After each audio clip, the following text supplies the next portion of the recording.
we talk about the topic today, I just want you to, tell us more about the Universal Apostles Church. What is it all about? What makes it so different? Yes. Yeah, you mentioned it so well. Universal Apostles Fellowship Church of Righteousness is so different and unique. Yes, it is part of the doctrines or the religions, but its doctrines are so unique you cannot find them anywhere. This is a church which started way back in 1963. The founder member, Noah Kalange, is so rest in peace, but he's still alive through the doctrine he taught us. It is continuing because the gospel of Jesus Christ starts but doesn't die. It continues for generations and generations. It started by a calling from God. Of course, he was a member of other churches. I think he was a member of Elim Church.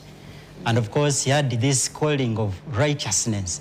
That word bothers people so much. And most of the people say you cannot be righteous. You cannot be holy. Now, Noah's calling, he emphasized the righteousness. That makes us so unique. Why righteousness? Righteousness is doing the will of God. You forego what you feel you should do by yourself, but you do the will of God. But in the end of it all, the will of God brings much more joy, much more peace, and unites you with God. Once you do what the Father wants, you're united with him. So it is righteousness which unites man with God. That's why even in the beginning, God created man in his image, and man was upright. But along the way, man started deviating or being derailed from what the Lord instructed him to do. And we lost that relationship. That's why God has been trying every generation. He sends a prophet to try and tell these people. A prophet is a mouthpiece of God. Tell the people what the will of God is. And those who do the will of God, they become friends with God. Noah was in Elim Church, Prophet Noah, but he saw that what led to the destruction of our ancestors. Look at Noah's time, the Noah in the Bible.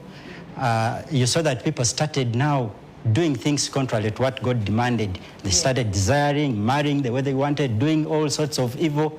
Now God became annoyed. He just sent a flood. Now Noah, because he was righteous, he was moving with God, he didn't have any stain or blemish before the Lord. He's the only one who was saved. He was united with God because of his righteousness.